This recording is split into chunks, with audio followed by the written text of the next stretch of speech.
Okay, so we're looking at row 4 at the moment. This is the flying geese row that had this beautiful wave of flying geese that ran through it. There was a lot of negative space in this background area, so if you can remember back to Paula's original one, I had quilted the half circles with then a very dense fill in it, and it just looked amazing because that half circle really popped out and it gave that real nice curved look to it. This particular one we're going to look at some different designs on. Definitely go through and still ditch quilt all of your geese. Okay, so come down one side, then come back the other side. Whether you're doing this on your domestic machine or on your long arm, I would still quilt it like this to save breaking the thread. Okay, so some design ideas for this one. Let's just lay down our preview paper. So really I like to look at this negative space area that we've got here. So to pop some designs into that area, let's just go ahead and we'll put that ruler on here so I don't accidentally draw onto my quilt. So just go through and pop that ditch quilting in just to break it up and you can see what we're doing. Okay, then come back this way. Okay, obviously stitching is going to be a lot nicer than my drawing here. Okay, but that's just to give you an idea of where it's going to go. Alright, so design ideas for this one. If you've done feather designs up the top, go ahead and whack a motif in this area. Okay, so that's a nice quick way to fill in a large area, and you're going to flip them upside down for those ones there, and you're going to put a half one on those ones there. Okay, so that's a really nice easy one to do. What else we could do on this one, if you did the triangles, we talked about it on the previous block, you could go ahead and put those triangular motifs in here.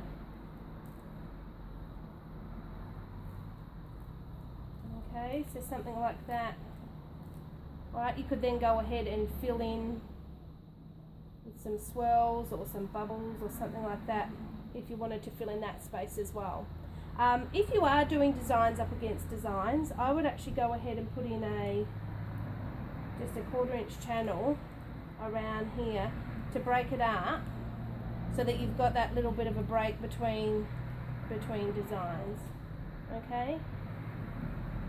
Now I hadn't quilted on the flying geese, and I probably won't on this one either, but if you wanted to, you could go ahead and add stitching on those as well, but just bearing in mind that it's going to push them down. I like them to be a feature, so I don't want them pushed down, so I wouldn't quilt them, but it is an option for you to quilt if that's what the look that you're looking for on your particular quilt. Okay, so another idea is to maybe do some cross hatching or some straight line work through here.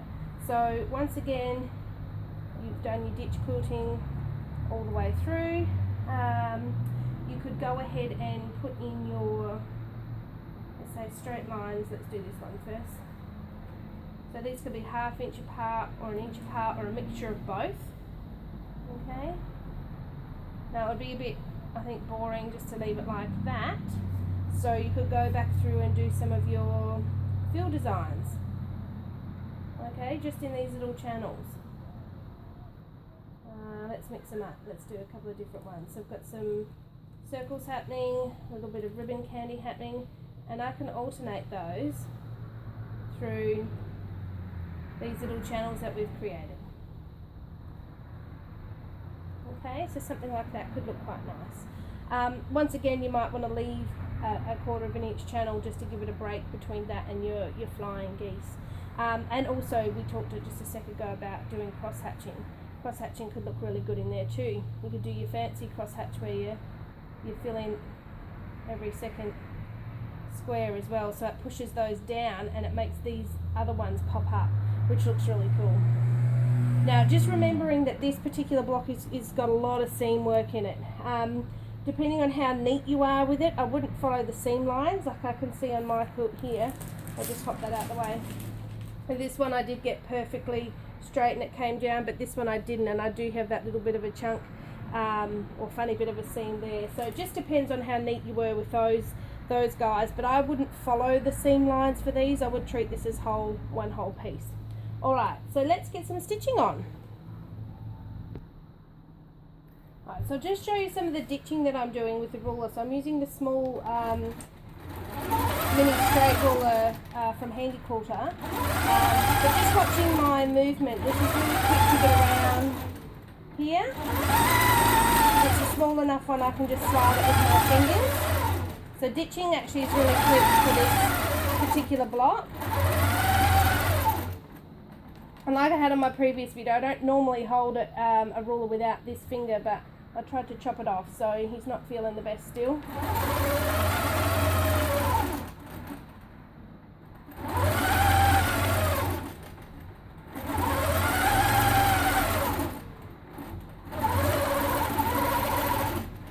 Okay, so you can just see sliding that ruler. I'm not even having to turn the machine on and off between lines here.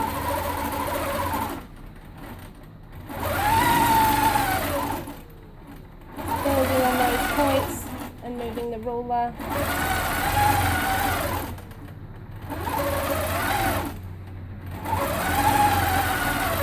Okay, all the way to the end. One more. Okay, so now I've reached this guy. Okay, going to come around and we're going to go back the other way. So same thing, I can have my ruler behind or in front, wherever you're comfortable.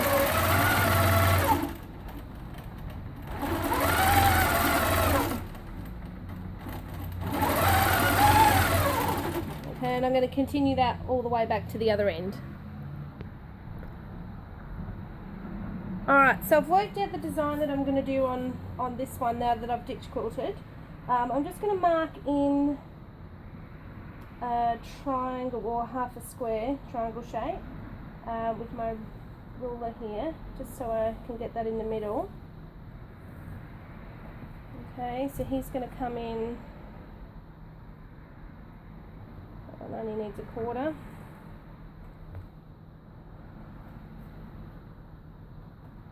This one here.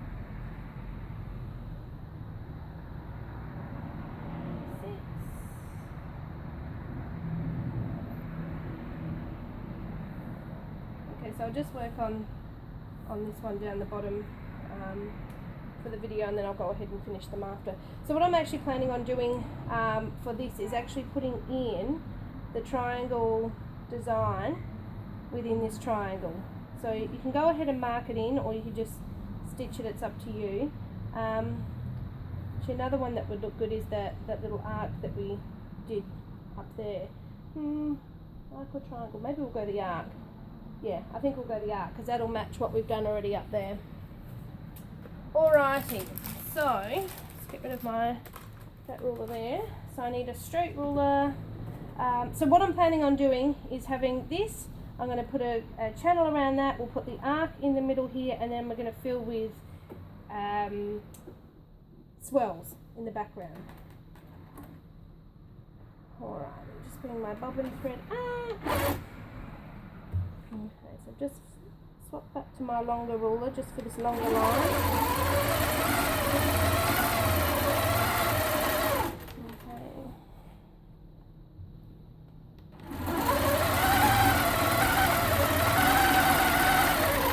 So while I'm here, I'm just going to scooch across in my ditch and get my ruler on that line I've already just stitched.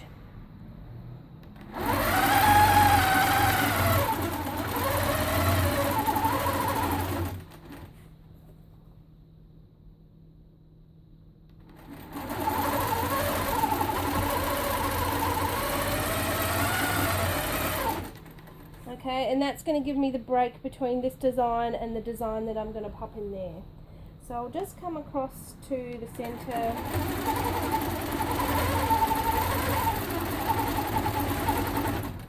of my block, and I'll grab my little arc. So this is the one that we used up on the previous block up here.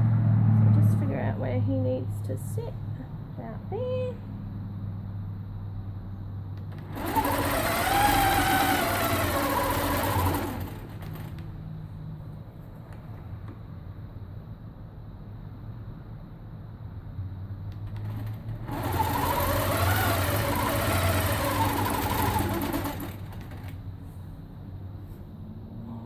Come across that line.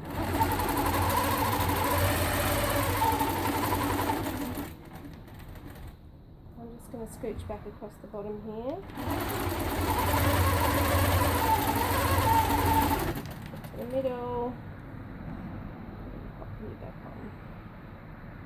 Which line did I use? Yeah, that's that line.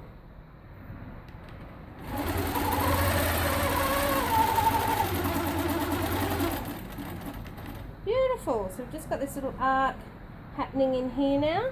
So the background of this one, if I just scoot across here, is I'm going to just put my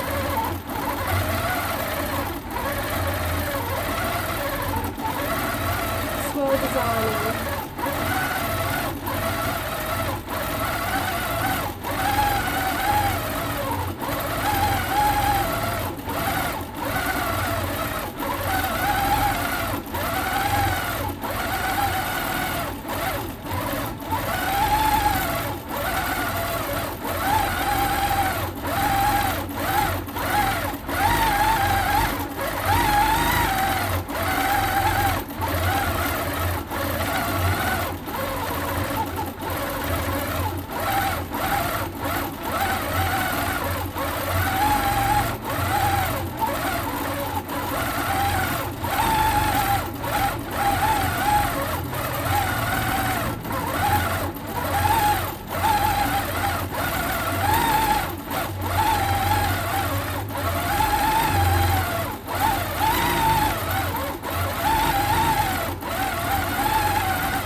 Okay, so that's filling it in really quite nicely.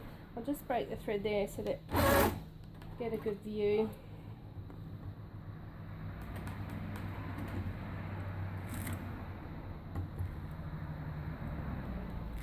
Okay, just move the machine out of the way so that the light's not beaming on it. So you should be able to see the swirl and the arc with the little channel in there. I possibly might even come back after, I'll decide this later, and maybe do little tiny pebbles in there as well, just to push that down, and that's really going to make then the arc and that little channel really pop out, and my flying geese. So yeah, that's another option. I might come back and do that after. Put teeny tiny little pebbles in there. Cool, so that's your flying geese block.